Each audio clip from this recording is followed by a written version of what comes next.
जय जिनेन्द्र बंधुओं, आज सुनते हैं आटे का मुर्गा, यशोधर और चंद्रमती की कथा। एक दिन की बात है कि यशोमती अपने अंतरपुर के उद्यान में कीड़ा करने के लिए आया। उसी समय चंद्रकर्मा भी मुर्गा युगल को लोखंड के पिंजरे में बंद करके उद्यान में ले आया। यहाँ आकर चंद्रकर्मा ने रेशमी वस्त्र के समान अनेक रंगों से उज्जवल एक मनोहर भवन देखा। चंद्रकर्मा ने इस प्रासाद के पूर्व द्वार में स्थित मणियों से उज्जवल, आकाश के समान स्वच्छ और विचित्र पट मंडप में परस्पर प्रेमासक्त इस मुर्गा युगल को छोड़ दिया और वह मुर्गा युगल मन मन बाग पुकारने लगा। इतने में ही चंद्रकर्मा ने अशोक वृक्ष के नीचे खड़गासन में स्थित एक मुनिराज को देखा। मुनिराज के दोनों हाथ नीचे की ओर लटक रहे थे और दृष्टि नासार्ग थी। वे दयालु थे, उन्होंने समस्त इंद्रियों पर विजय प्राप्त कर ली थी। चंद्रकर्मा ने मुनिराज को देखा और मन बिना उनकी वंदना की तथा निष्ठुर हृदय से उनके संबंध में विचार करने लगा कि मनुष्य के मन में डर उत्पन्न करने वाले प्रचंड सर्प के समान इस मुनि ने राजा के निवास स्थान को अपवित्र किया है। वह इस प्रकार विचार कर ही रहा था कि इतने में मुनिराज का योग पूर्ण हो गया। चंद्रकर्मा ने मुनिराज को ध्यान में से बाहर आते देखा और अत्यंत निष्ठुर मन से उन कामदेव विजेता मुनिराज से कहा, हे मुनिराज, आप लोक प्रसिद्ध हो और जनता आपको मानती पूछती है, फिर भी आप क्या ध्यान करते हो? मुनिराज चंद्रकर्मा का यह प्रश्न सुनकर विशुद्ध हृदय से उसे कहने लगे, हे भद्र, तूने जो बात पूछी है वह तुझे बताता हूं। तू सावधान होकर एक चीज से सुन। भद्र, मैंने अपने ध्यान में यह विचार किया है कि इस असार संसार में परिभ्रमण करने हेतु अत्यंत शरीर धारण किए और छोड़े तथा अनेक योनियों में जो दुख सहन किए, उन दुखों से मुक्ति कैसे पाई जा सकती है? मुनिराज की बात सुनकर चंद्रकर्मा पूछने लगा, हे साधु, क्या शरीर से अन्य भी कोई जीव वस्तु है? शरीर उससे भिन्न है? मुनिराज अवधि ज्ञानी तथा 11 अंक के धारक थे और समस्त प्रकार के संदेह को दूर करने वाले थे। जब उन्होंने चंद्रकर्मा का प्रश्न सुना तो स्पष्ट शब्दों में कहने लगे, हे भोले मानव, तुझे इस संबंध में जरा भी संदेह नहीं करना चाहिए। तू विश्वास रख कि शरीर एक अलग वस्तु है और जीव एक अलग वस्तु है। परंतु चंद्रकर्मा नहीं माना और वह मुनिराज से कहने लगा, योगीराज, न तो जीव अलग है और न शरीर अलग है, परंतु अनेक योनि रूप वृक्षों से मंडित संसार रूपी वन में घूमने वाले प्राणियों की जो सजीव वस्तु है वह शरीर ही है। वह एक उदाहरण देकर अपनी बात कहने लगा, मुनिराज, मैंने एक चोर को एक कोठी में बंद कर दिया और उस कोठी के चारों लाख जड़ दी, फिर उसमें एक छेद किया। अब उस कोठी में पड़ा हुआ चोर मर गया, परंतु मुनिराज, मैंने कहीं भी उस छेद में से उसके जीव को निकलते हुए नहीं देखा। अतः योगीराज, मैं तो इस घटना से यह सत्य समझता हूं कि वही जीव है और वही शरीर है, दोनों भिन्न भिन्न नहीं है। योगीराज ने जब चंद्रकर्मा की बात सुनी तो वे कहने लगे कि हे भद्र, तू उसी कोठी में एक मनुष्य को शंख देकर बिठा दे और उससे कहे कि तू बहुत प्रसन्नता से उस शंख को फूंक। जब वह शंख बजाने लगे तब उसकी आवाज को तू अवश्य सुनेगा, परंतु उस आवाज को तू उस छेद से निकलते हुए नहीं देख सकेगा और अन्य कोई भी नहीं देख सकेगा। भद्र, जिस प्रकार आवाज बाहर निकलने पर भी नहीं देखी जा सकती है, उसी प्रकार शरीर में से बाहर निकलते हुए जीव को कोई भी नहीं देख सकता। चंद्रकर्मा मुनिराज का यह दृष्टांत सुनकर कहने लगा, योगीराज, अब मैं जो दृष्टांत आपसे कहने वाला हूं उससे मेरी बात की सत्यता का स्पष्टीकरण होता है। मुनिराज, मैंने एक सजीव को तराजू में तोला, फिर उसको जीव रहित कर दिया, परंतु दोनों ही स्थितियों में वजन एक समान ही रहा। हे मुनिराज, मेरे इस कथन से आप विश्वास करें, जीव है वही शरीर है, अर्थात दोनों एक हैं। मुनिराज ने चंद्रकर्मा का दृष्टांत बहुत ही ध्यान से सुना और फिर उससे कहने लगे कि भद्र, अब तू मेरा मनोहारी उदाहरण सुन। एक गोपाल ने चमड़े की थैली हवा से भरी और उसे तराजू में तोला, फिर उसमें से हवा निकालकर फिर तराजू में तोला और दोनों ही अवस्थाओं में वजन एक समान ही रहा। इसलिए हे भद्र, जिस प्रकार चमड़े की थैली हवा से भरने पर भी उतनी ही रहती है, उसी प्रकार अजीव और सजीव मनुष्य भी उतना ही रहता है। जीव शरीर में रहे अथवा न रहे, वजन में कोई अंतर नहीं पड़ता। मुनिराज कहने लगे, हे भद्र, मेरी बात पर विश्वास कर कि जीव अलग वस्तु है और शरीर अलग वस्तु है, दोनों एक नहीं है। योगीराज की बात सुनकर चंद्रकर्मा कहने लगा कि हे मुनिराज, मेरी बात सुन लो। मैंने एक चोर के शरीर को काट दिया और उसके बहुत छोटे छोटे टुकड़े कर दिए, तो शरीर के बाहर या अंदर कहीं जीव नाम की वस्तु नहीं दिखी। मुनिराज, जिस प्रकार एक शरीर के छोटे छोटे टुकड़े करने पर भी जीव नहीं दिखाई देता है, अतः इससे ही सिद्ध होता है शरीर और जीव एक है। योगीराज ने चंद्रकर्मा का यह उदाहरण सुना और फिर कहने लगे कि भद्र, अब मेरा भी एक अत्यंत स्पष्ट उदाहरण सुन। एक मनुष्य एक अरणी बांस को काटता है, परंतु उसके भीतर रहने वाली अग्नि उसे नहीं दिखती। तत्पश्चात वह अरणी बांस के छोटे छोटे टुकड़े भी कर देता है, तथापि उसके भीतर की अग्नि उसे नहीं दिखती है। मुनिराज कहने लगे, हे भद्र, जिस प्रकार अरणी बांस में अग्नि होने पर भी उसको अग्नि नहीं दिखती है, उसी प्रकार खंड खंड शरीर में विद्यमान जीव होने पर भी इंद्रिय प्रत्यक्ष नहीं होने से मनुष्य को नहीं दिखता है। हे आर्य, इस दृष्टांत से तू मेरी बात को सत्य समझ कि जीव और शरीर अलग अलग हैं। मुनिराज की बात सुनकर चंद्रकर्मा कहने लगा, हे देव, मैं तो निरुत्तर हो गया। अब आप बताओ कि मैं क्या करूं। भगवान, अब आप मुझ पर प्रसन्न हो। चंद्रकर्मा की बात सुनकर मुनिराज के प्रति दयाभाव हो गए और कहने लगे, महाभाग, अब तुम धर्म करो, क्योंकि धर्म ही समस्त प्राणियों का बंधु है। तब चंद्रकर्मा ने मुनिराज की सेवा में निवेदन किया, भगवान, आप मुझे स्पष्ट रूप से धर्म और अधर्म का फल समझाओ। मुनिराज कहने लगे, सौभाग्य, संपत्ति, दीर्घायु, निर्मल यश, वशीकरण, आरोग्य, यह सब मनुष्यों को धर्म से प्राप्त होते हैं। दरिद्रता, कुरूपता, दुर्भाग्य, बंधुहीनता आदि सब मनुष्यों को अधर्म से प्राप्त होता है। चंद्रकर्मा ने जब मुनिराज से धर्म अधर्म का फल सुना तो मुनि भक्ति के कारण उसका शरीर रोमांचित हो गया और वह फिर कहने लगा, भगवान, आप तो संसार समुद्र को पार कराने वाले हो, अतः मेरे गृहस्थ जीवन में मुझसे जो धर्म हो सके उस विषय में कुछ उपदेश दो। चंद्रकर्मा की विनती सुनकर ज्ञानी योगीराज के मन में करुणा उत्पन्न हुई और वे कहने लगे, बस, यदि तेरी धर्म पालने की इच्छा है तो सम्यक पूर्वक 5 अनुव्रतों का पालन कर। मुनिराज की बात सुनकर चंद्रकर्मा निवेदन करने लगा, महाराज, आप मुझे स्वर्ग और मोक्ष के हेतुभूत तथा सुख संपत्ति प्रदाता 5 अनुव्रतों का स्वरूप संक्षेप में समझाओ। मुनिराज ने 5 अनुव्रत, 3 गुणव्रत, 4 शिक्षा व्रत, मधु त्याग, 5 उद्दंबर त्याग, रात्रि भोजन त्याग, 5 नमस्कार मंत्र, सम्यक और गुरु पूजा इत्यादि समस्त धर्म का उपदेश संक्षेप में दिया।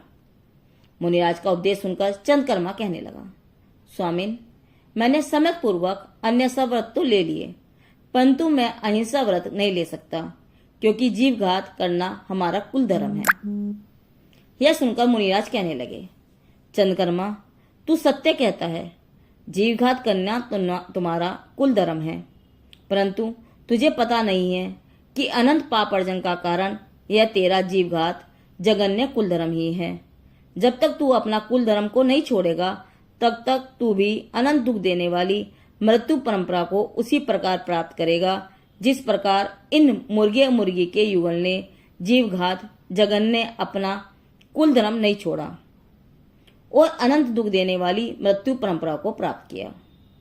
मुनिराज की यह बात सुनकर चंद्रकर्मा का मन आश्चर्य से भर गया तथा वह कौतूहल के साथ पूछने लगा, योगीराज, इन मुर्गी के युगल ने पूर्व में कुल धर्म नहीं छोड़ने के कारण किस प्रकार की मृत्यु परंपरा प्राप्त की। चंद्रकर्मा का यह प्रश्न सुनकर मुनिराज कहने लगे, चंद्रकर्मा, तुम एकाक्षी से सुनो, मैं इनके भवांतर बताता हूँ। भद्र, यह मुर्गा यशोमती कुमार राजा का पूर्व जन्म का पिता यशोधर नरेश है और यह मुर्गी यशोधर राजा की पूर्व जन्म की दादी चंद्रमती है। इन्होंने अपना कुल धर्म नहीं छोड़ा और बहुत भक्ति के साथ चंद्रिका देवी की पूजा के लिए आटे का मुर्गा बनाकर उसका वध किया। उस पाप का यह परिणाम है। वे मुर्गा मुर्गी के युगल रूप में उत्पन्न हुए तथा इसी कारण शांत चित्त से इस समय धर्म श्रवण कर रहे हैं। वे दोनों पूर्व के यशोधर और चंद्रमती एक भाव में मोर और कुत्ता हुए, दूसरे भाव में सर्प और नेवला हुए, तीसरे भाव में मत्स्य और मगर हुए, चौथे भाव में बकरी और बकरा हुए, पांचवें भाव में भंवरा भंवरी हुए और छठे भाव में यह मुर्गा मुर्गी हुए हैं। योगीराज की बात सुनकर चंद्रकर्मा के मन में वैराग्य उत्पन्न हो गया। उसका संपूर्ण शरीर भय से कांपने लगा। वह मुनिराज से कहने लगा, भगवंत, मैं इसी समय मन वचन और काया से अपना जीव घात रूप कुल धर्म त्यागता हूँ और सर्वोत्तम अहिंसक जैन धर्म स्वीकार करता हूँ। इसके सिवाय मैंने सम्यक और अनुवादी व्रत भी स्वीकार कर लिए हैं। अब मैं सच्चा श्रावक हूँ और मेरे देव एकमात्र जिनेन्द्र भगवान ही हैं। मुर्गी युगल ने भी मुनिराज के श्री मुख से सर्वोत्तम धर्म सुनकर और अनेक दुखों से परिपूर्ण अपने भगवानता सुनकर भक्ति पूर्वक जैन धर्म स्वीकार कर लिया। तत्पश्चात उनको इतना संतोष हुआ कि उसे व्यक्त करने के लिए अत्यंत मधुर बात पुकारी। ठीक उसी समय यशोमती कुमार राजा अपनी प्रियतमा कुसुमावली के साथ पट मंडप में बैठा था। मुर्गी की बात सुनकर वह अपनी पत्नी से कहने लगा, हे प्रिया, तू मेरी धनुर्विद्या की कौशलता देख। मैं एक ही बाण की चोट से इस मुर्गे युगल को मार दूंगा। ऐसे कहकर उसने एक बाण निकालकर धनुष की डोरी पर चढ़ाया और बाण को कान तक खींचकर मुर्गे युगल पर चला दिया और उनकी जीवन लीला समाप्त कर दी। जिन धर्मपरायण इस युगल ने समता के साथ प्राणों का त्याग किया और यह युगल यशोमती कुमार राजा की रानी कुसुमावली के गर्भ में आए और उसके गर्भ से कुमार व कुमारी के रूप में जन्म धारण किया। दोनों कला गुण और सौंदर्य में बहुत वृद्धिगत हुए। एक दिन सुदत्त मुनिराज अपने विशाल संघ सहित उज्जैनी नगरी में पधारे। उसी समय राजा यशोमती भी शिकार खेलने की इच्छा से अपने परिवार के साथ उज्जैनपुरी से निकला। जैसे ही यशोमती ने सुदत्त नामक आचार्य को एक वृक्ष के नीचे विराजमान देखा, उसने अपने 500 कुत्ते उन पर छोड़ दिए। वे कुत्ते ज्यों ही दौड़ते हुए मुनिराज के समीप आए तो मुनिराज की शांत मुद्रा को देखकर वे कुत्ते भी मुनिराज की प्रदक्षिणा देकर आनंद के साथ उनके समक्ष बैठ गए।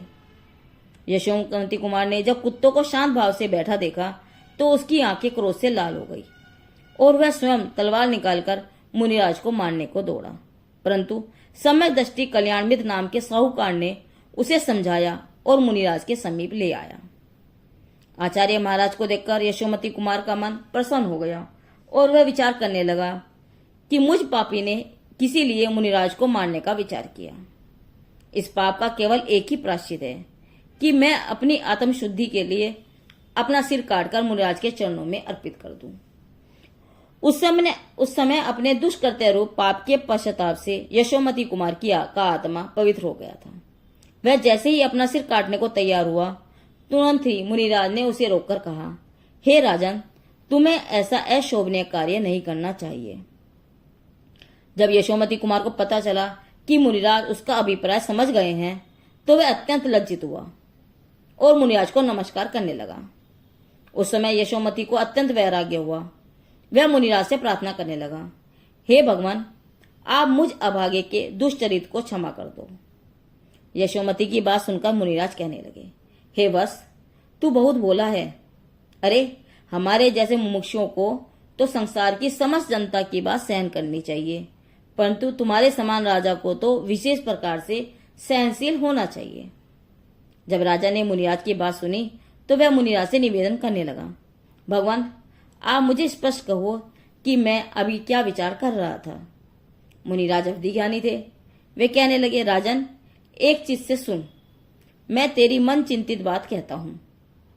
तुम विचार कर रहे थे कि संसार में मुनिवध करने का एक ही प्रायश्चित है और वह यह है कि अपना शरीर काटकर मुनिराज के चरणों में अर्पण कर दूं, परंतु तुमने यह बहुत कुत्सित विचार किया है, क्योंकि विद्वान जन आत्महत्या का महान पाप मानते हैं।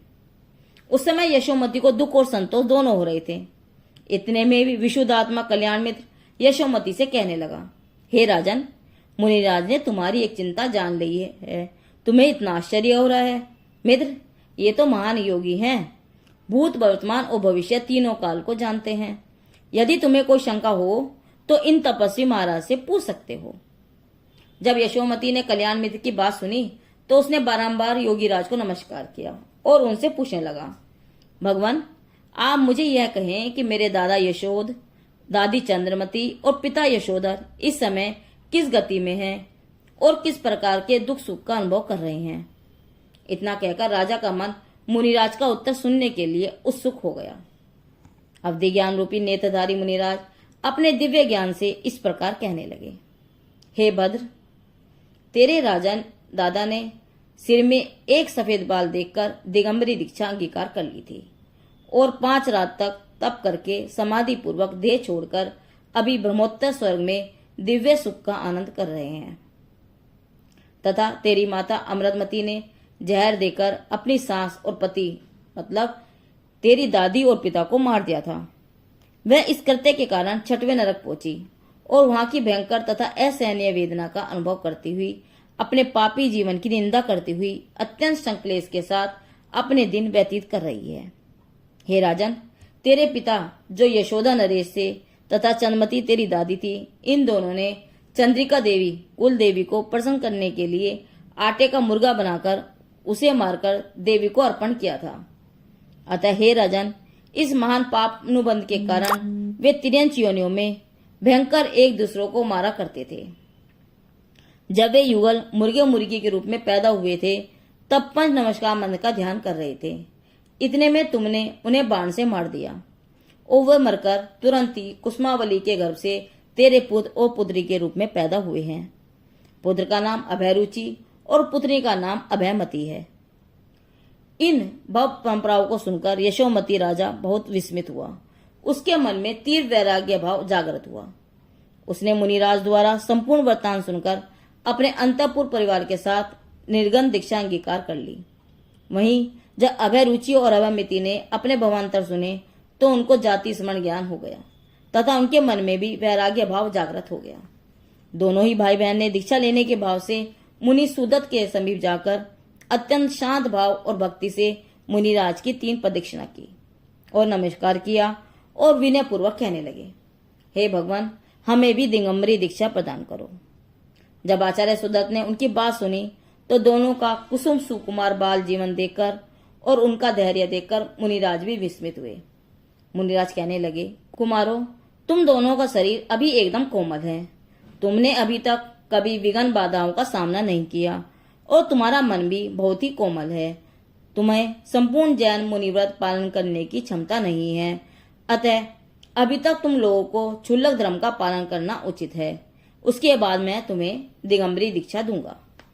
जब जिन भक्त प्रयाण अभयरुचि और अभयमती ने मुनिराज की दिव्य वाणी सुनी तो अभयरुचि ने अत्यंत भक्ति सहित मुनिराज के समीप क्षुल्लक धर्म स्वीकार किया और अभयमती ने 11 अंक की पाठिका शांति अजिका के समीप अत्यंत श्रद्धा और भक्ति के साथ क्षुल्लिका के व्रत स्वीकार किए। राजपुर नाम का एक सुंदर नगर है। उस नगर में मारीधर नाम का राजा रहता था। वह देवी का परम भक्त था। उसी नगर की दक्षिण दिशा में चंद्रमारी नाम की एक कुलदेवी रहती थी। मारीदत्त आदि अपने हाथों से जीवों की हत्या करके अत्यंत भक्ति के साथ बलि से इस कुलदेवी की पूजा करते थे। वे मानते थे कि यदि इस प्रकार चंद्रमारी देवी की पूजा नहीं करें तो वह सबको मार देगी। एक दिन की बात है कि मारीदत्त राजा प्रत्येक नगरवासी और अंतःपुर को साथ लेकर देवी के मंदिर में आया। ठीक उसी समय सुदत्त नाम के आचार्य भी अपने संग सहित विहार करते हुए उसी राजपुर के निकटवर्ती शमशान में पधारे।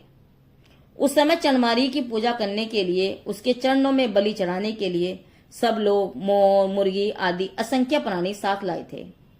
इतना में राजा के महत्रों ने कहा कि एक संपूर्ण प्रशस्त लक्षणों से परिपूर्ण मनुष्य युगल मंगाओ। जब राजा ने महेंद्रों की बात सुनी तो उसने शीघ्र ही सेवकों को आदेश दिया कि एक सुंदर मनुष्य युगल ले आओ। नौकरों ने राजा की आज्ञा को देव आज्ञा मानकर तुरंत ही एक नर युगल को लाने के लिए प्रस्थान किया। उसी समय पूर्वोक्त युगल क्षुल्लक युगल ने भक्ति पूर्वक मुनिराज को नमस्कार किया और आहार लेने की इच्छा से वे नगर की तरफ जाने लगे। वह क्षुल्लक युगल उन नौकरों के रास्ते में ही जा रहा था जो कि बलि के लिए नर युगल की खोज में निकले थे। वे क्षुल्लक युगल को देखकर परस्पर में कहने लगे, देवी की बलि के लिए यह युगल राजा को बहुत पसंद आएगा। क्षुल्लक युगल ने उन दोनों की यह भयंकर बात सुन ली और निर्भय होकर वहीं रुक गए। वे लोग भी इस रूपवान क्षुल्लक युगल को पकड़कर राजा मारीदत्त के पास ले गए।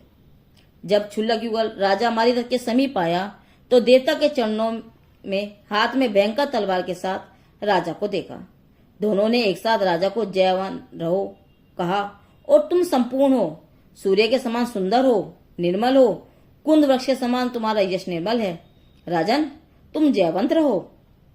राजा ने मेघ की गर्जना के समान गंभीर क्षुल्लक युगल की जय ध्वनि सुनी, मनुष्य और स्त्री के समस्त लक्षणों से संपन्न देखा और उनसे पूछने लगा, भद्र, इस अतिशय रूप से तुम किस कुल को प्रकाशित करते हो? अत्यंत सुंदर होने पर भी किस कारण से तुम लोगों ने ऐसी कठिन तपस्या धारण की है? जब क्षुल्लक युगल ने मारीदत्त की स्नेहपूर्ण बात सुनी तब उन्होंने बालक, वृद्ध और युवाओं से भरी सभा में अपने तप का कारण तथा राजा यशोधर आदि का समस्त वृत्तांत विस्तार से सुनाया, जिसे सुनकर उपस्थित जनता महान आश्चर्य में पड़ गई। इतना ही नहीं, इस घटनाक्रम से ऐसा प्रभाव पड़ा कि समस्त जनता ने देवी के सामने जीववत छोड़ दिया और सब शांत हो गए। जब कुल देवी ने भी संपूर्ण कथा सुनी तो उसने भी अपने भयंकर स्वरूप छोड़ दिया और सौम्य रूप धारण किया। उसने भावपूर्वक क्षुल्लक युगल को 3 प्रदक्षिणा दी और अर्घ चढ़ाया। तत्पश्चात वह हाथ में कलश लेकर क्षुल्लक युगल के चरणों में झुक गई। क्षुल्लक युगल के प्रति उनकी भक्ति और प्रेम एकदम उछल पड़ा। समस्त जनता के सामने क्षुल्लक महाराज से विनती करने लगी, हे क्षुल्लक महाराज, आप मुझ पर प्रसन्न हो, दया करो और मुझे शीघ्र संसार समुद्र से पार उतारने वाली जैन दीक्षा प्रदान करो। क्षुल्लक महाराज ने देवी की बात सुनी। उस समय उसका हृदय भक्ति से गदगद था और वह हाथ जोड़कर खड़ी थी। क्षुल्लक महाराज कहने लगे, भद्र, उठो, देखो, तिर्यंच, नारकी और देवों के लिए इस दीक्षा का विधान नहीं है, मनुष्य ही यह दीक्षा ले सकता है। क्षुल्लक महाराज की बात सुनकर देवी एकदम से विनय से झुक गई। वह कहने लगी, स्वामिन, यदि मुझ अभागन को दीक्षा नहीं तो मेरे धर्म के अनुकूल धर्म का उपदेश अवश्य प्रदान करें। क्षुल्लक महाराज ने देवी से कहा, देवी देवताओं के लिए 2 प्रकार का धर्म है, सम्यक का लाभ और जिन पूजा, परंतु नारकियों के लिए तो जिन पूजा भी दुर्लभ है। वे तो मात्र त्रैलोक्य के चूड़ामणि सम्यक का ही लाभ ले सकते हैं, परंतु तिरंज गति के जीव सम्यक के साथ साथ करतकारित और अनुमानना पूर्वक संपूर्ण मानव धर्म, सरावक धर्म का पालन कर सकते हैं।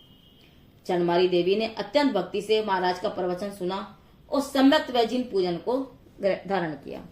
इस प्रकार चंडमारी देवी ने सम्यक सही जैन धर्म को धारण किया और समस्त जनता के साथ मारीदत्त राजा से कहने लगी, राजन, आज के दिन से कोई भी मनुष्य मेरे लिए प्राणी हिंसा न करे, सभी अत्यंत शांति से रहें और यदि समझाने व रोकने पर भी कोई प्राणी हिंसा करेगा तो मैं उसके संपूर्ण परिवार को मार दूंगी। देवी ने मारीदत्त राजा से इतना कहा और क्षुल्लक युगल को प्रणाम करके अपने स्थान को चली गई। जब देवताओं ने इस घटना को सुना तो वे आकाश में से क्षुल्लक महाराज के ऊपर सहर्ष दुदम्बिया बजाने लगे और उन्होंने प्रसन्न हृदय से क्षुल्लक युगल को धन्यवाद दिया और जय जय शब्दों के साथ उन पर पुष्पमालाएं बरसाने लगे। जब मारीदत्त ने मुर्गे के वध से उत्पन्न हुई अत्यंत दुख परंपरा को सुना और देवताओं का आश्चर्य देखा तो वह क्षुल्लक महाराज से विनती करने लगा, स्वामिन, आप मुझे भवनाशिनी दिन दीक्षा प्रदान करें, जिससे मैं भी आपकी दया से आत्महित साध सकूं। यह बात सुनकर क्षुल्लक महाराज मारीदत्त से कहने लगे, राजन, मैं तुमको जिन दीक्षा नहीं दे सकता, हमारे गुरु निर्मल ज्ञानी हैं, वे तुम्हें जिन दीक्षा देंगे। जब मारीदत्त राजा ने क्षुल्लक महाराज की बात सुनी तो उसका मन कौतूहल से भर गया तथा वह विशुद्ध हृदय से विचार करने लगा, देखो, नगर की समस्त जनता और सामंतगण मेरे चरणों के नजदीक पड़े रहते हैं और मैं बलवान होकर भी देवता के चरणों में पड़ा था। देवता भी क्षुल्लक महाराज के चरण युगल में नतमस्तक हो गए। अभी क्षुल्लक युगल के भी कोई अन्य महान गुरु हैं।